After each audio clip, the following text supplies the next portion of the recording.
Sebagian komen yang masuk ke channel Lembar Tekno kurang lebih punya nada seperti ini. Saya pengen laptop yang bagus buat dipakai harian kayak office, web browsing, atau bahkan gaming. Lalu juga build quality-nya bagus, tapi harganya 5 juta atau di bawahnya. Saya paham kenapa ada yang berpikiran seperti itu, karena pada kenyataannya laptop 3-5 juta itu di marketplace memang beneran ada. Tapi ya laptop seperti apa dulu? Nah, kebanyakan laptop 3-5 juta ini itu layarnya kecil, lalu storage-nya mungkin pakai eMMC yang agak pelan, lalu prosesor juga antara lawas banget atau low power, dan punya beberapa kekurangan lainnya yang menurut saya kurang cocok untuk dipakai multitasking harian. Atau kemungkinan lainnya adalah laptop yang harganya 3 jutaan ini adalah laptop rekondisi kantor yang ya seperti barang bekas pada umumnya kita nggak tahu bakal tahan berapa lama lagi. Lalu sebagian dari Anda mungkin ada juga yang mantengin pasar smartphone ya. Kita tahu brand seperti Samsung, Oppo, lalu Vivo itu mereka kalau jualan smartphone itu untuk kelas low end-nya biasanya agak lebih mahal ketimbang satu brand lainnya yaitu adalah Xiaomi yang selalu bisa ngasih harga yang murah tapi speknya cukup tinggi. Sehingga mungkin ada sebagian dari Anda yang berpikir, nah kalau smartphone aja itu ada yang bisa bikin smartphone kere-hore jadi harganya rendah banget tapi speknya tinggi, kenapa di laptop kok nggak ada yang begitu? Kenapa nggak ada brand-brand yang bisa ngeluarin laptop yang murah banget, yang merusak harga pasar seperti layaknya di pasar smartphone? Tapi sayangnya menurut dugaan saya mungkin hal ini tidak akan bisa terjadi atau minimal dalam waktu dekat. Apa aja alasannya? Berikut adalah dugaan-dugaan saya kenapa di pasar laptop itu nggak ada Xiaomi-nya. Alasan pertama menurut dugaan saya adalah kalau di laptop itu setelah laptop terjual, produsen itu susah untuk narik uang lebih banyak lagi dari konsumen. Kita ambil contohnya sebagai smartphone. Kalau kita beli HP seperti dari Samsung atau Xiaomi, itu kalau kita pakai aplikasi bawaannya kadang-kadang kan ada iklan. Lalu terkadang juga ada permintaan untuk agreement ya, supaya kita tuh bisa memberikan sebagian data kita dan sebagainya. Itu adalah cara-cara dari produsen untuk bisa menarik keuntungan dari konsumen meskipun mereka sudah beli smartphone-nya. Brand itu bisa mengetahui kalau kita tuh aktivitasnya ngapain aja gitu, browsing apa aja dan dapat cookies gitu. Dan cookiesnya itu bisa dijual ke advertiser supaya iklan-iklan yang masuk itu bisa sesuai dengan interest kita. Penghasilan tambahan dari iklan dan data masih kurang? Oh, masih ada cara lagi.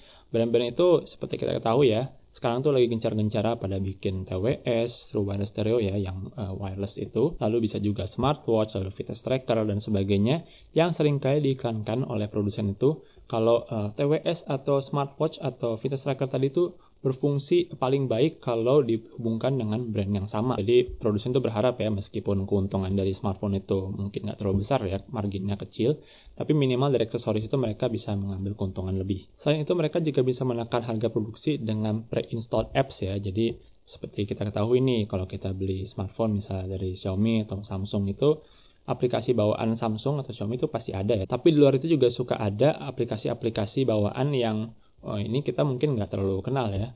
Nggak seperti Facebook, Instagram, WhatsApp, atau aplikasi-aplikasi populer lainnya. Dan terkadang aplikasi-aplikasi bawaan tadi itu nggak bisa di-uninstall, jadi cuma bisa di-nonaktifkan. Atau minimal kalau di-uninstall pun agak lebih sulit prosedurnya. Apakah brand itu menempatkan aplikasi-aplikasi yang mungkin kita nggak terlalu tahu itu karena menurut mereka aplikasi itu baik, gitu, cocok untuk konsumen? Saya kalau dilihat dari penyajiannya sih agak kurang yakin ya, karena seringkali aplikasi bawaan itu menuhin notification tray ya, dan terkadang itu agak mengganggu. Trik-trik dari produsen yang tadi saya sudah sebutkan itu bisa menguntungkan keuntungan dalam jangka panjang atau minimal banget mengurangi biaya produksi. Dan ujung-ujungnya biaya smartphone itu, biaya penjualannya itu bisa lebih rendah untuk konsumen. Nah, lain ceritanya nih kalau laptop. Jadi kalau untuk laptop, segala pengumpulan data itu semuanya di-handle oleh Microsoft, dan waktu kita setup laptop pertama kali, itu ada permintaan agreement di mana kita tuh setuju agar bisa memberikan data kita ke Microsoft, meskipun ujung-ujung kita bisa atur juga apakah bisa diberikan ke advertiser dan sebagainya. Sementara itu nggak banyak software-software lain yang punya kemampuan serupa gitu. Jadi nggak banyak software-software seperti aplikasi-aplikasi di Android misalnya yang bisa mengumpulkan data sebagaimana aplikasi tersebut mengumpulkan data pada smartphone Android. Belum lagi pengguna smartphone itu ya jauh lebih banyak ketimbang pengguna laptop. Jadi ya jelas makin susah untuk produsen laptop untuk bisa mendapatkan keuntungan tambahan dengan aplikasi, misalnya dengan aplikasi bawaan mereka gitu, brand mereka, dalam jangka waktu panjang. Sekarang kita bahas pre-install apps. Jadi kalau kita beli laptop baru, sering tuh ada pre-install apps seperti antivirus dari Kaspersky, dari McAfee, dari Bitdefender mungkin, dan sebagainya, di mana aplikasi-aplikasi tersebut tuh sebenarnya produsennya bayar ke produsen laptop supaya bisa diinstal ke laptop baru kita. Nah, biasanya tuh antivirus itu juga mungkin cuma dikasih 1 bulan ya, setelah itu bayar. Ya, tapi minimal kalau udah ada antivirus di laptop kita ya, kita mungkin akan terpancing untuk bayar subscription antivirus untuk bulan-bulan berikutnya. Tapi seberapa banyak pre-install software di laptop Windows itu bisa mengurangi biaya produksi? Dugaan saya mungkin nggak terlalu banyak ya. Apalagi di Windows itu nggak ada mekanisme agar software-software tadi itu jadi lebih susah di-install, nggak seperti pada Android. Software pre-install lainnya yang mungkin populer adalah Office Home and Student atau OHS. Ini jujur singkatannya saya baru tahu setelah banyak baca komen ya. Itu kalau menurut saya sih ini malah justru sebaliknya ya, di mana produsen laptop itu bayar ke Microsoft supaya bisa diinstal Office Home and Student. Apalagi yang lisensinya itu seumur hidup. Ini karena sebagai konsumen ya, kita kalau kita mau beli laptop kan yang kita tanya, ini udah ada Windows-nya sama udah ada Office-nya belum? Jadi Office itu malah jadi daya tarik ketimbang jadi sesuatu yang mengurangi experience penggunaan laptop baru seperti pre-install apps lainnya. Oke, cukup untuk software. Sekarang mari kita lihat dari segi hardware. Ini saya jujur agak susah ya untuk mengetahui berapa margin dari setiap penjualan laptop setiap brand.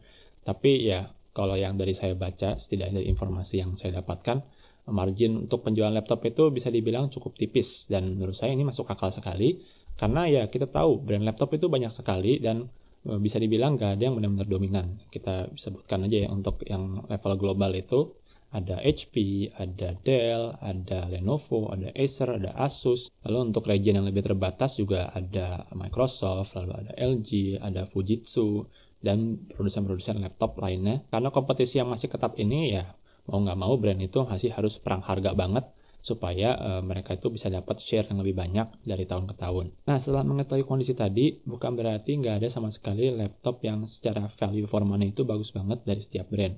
Kita lihat ambil contoh ya dari tahun lalu itu, untuk dari HP misalnya, mereka itu punya NVX 360, NV15, lalu untuk lini gaming itu ada Omen, yang bisa dibilang secara value for money-nya itu bagus banget ya dari masing-masing itu. Lalu untuk Dell itu mereka punya Dell XPS series yang ini paling sering banget saya temukan di kalangan kantoran ya misalnya.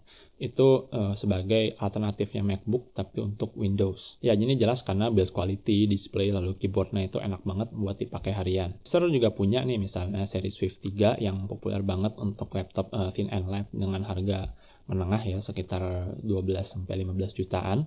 Dan kalau untuk ini gaming mereka juga punya Nitro yang kalau di luar negeri di US, Kanada gitu, itu sangat-sangat populer karena value for money-nya bagus. Kalau Lenovo ya kalau kita punya uang tapi kita pengen build quality dan keyboard yang mungkin bisa dibilang standar industri ya, kita bisa cari laptop-laptop seperti ThinkPad yang benar-benar dipercaya untuk kalangan bisnis. Lalu terakhir untuk Asus itu misalnya, mereka tuh punya laptop yang super ngehits pada tahun 2020 lalu, yaitu adalah Asus Zephyrus G14 ya, dimana mereka itu mengombinasikan prosesor Ryzen terbaru dan grafik card Nvidia yang bisa dibilang cukup high-end, tapi semuanya dalam paket 14 inci, dimana ini sangat-sangat kecil untuk kelas laptop gaming. Buat kalian yang mengikuti berita teknologi mungkin ada yang nyadar ya, lah itu ada Realme Book tuh, dia reviewnya bagus-bagus banget, dan build quality-nya bagus, prosesor bagus, dan sebagainya. Itu termasuk yang carry hore kan, bagus kan. Sayangnya untuk Realme Book itu setidaknya dari cek pasar saya terakhir itu ya harganya pertama sudah 10 juta gitu. Dan kedua, saya nggak tahu nih apakah Realme ini bisa menciptakan hit seperti ini lagi pada tahun depan. Apakah ini cuma harga perkenalan? Sehingga kalau kita lihat minimal dari harganya aja, meskipun Realme itu mungkin terkenal brand yang saingan dengan Xiaomi ya, di mana mereka punya HP-HP yang harganya itu rendah tapi spek tinggi.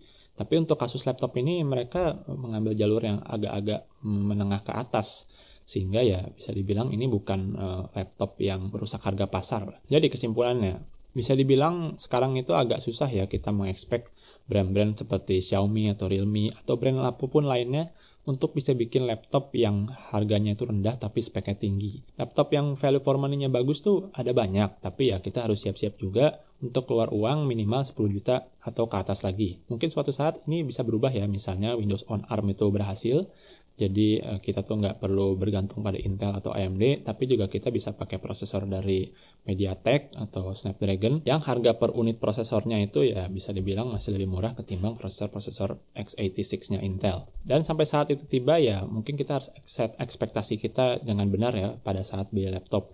Ya anggap aja kalau kita beli smartphone gitu misalnya, siap-siap untuk keluar duit minimal 1,5 juta supaya dapat yang komprominya nggak terlalu banyak. Lalu kalau beli mobil itu misalnya kita harus siap-siap punya uang minimal 100 juta atau ke atas supaya bisa dapat mobil baru yang bagus. Dan kalau untuk laptop ini ya serupa lah. Jadi kita mungkin harus menyiapkan uang minimal banget 6 juta untuk bisa dapat Pentium Gold atau Athlon Gold. Atau saya lebih menyarankan lagi kalau bisa nabung lagi gitu, misalnya sampai ke Core i5 atau Ryzen 5 agar Anda itu bisa kerja secara optimal. Kalau Anda beli barang dengan harga yang di bawah yang saya sebutkan tadi, ya Anda siap-siap aja. Anda itu mungkin harus beli yang second atau mungkin Anda beli barang tapi kebanyakan komprominya. Oke, demikian aja video dari saya, mudah-mudahan bermanfaat. Gimana menurut Anda? Apakah Anda suka video-video komentari seperti ini? Silahkan kasih komentar. Lalu like video ini jika dirasa bermanfaat, subscribe jika tidak ingin ketinggalan konten dalam praktek lainnya. Saya Jul, terima kasih telah menonton.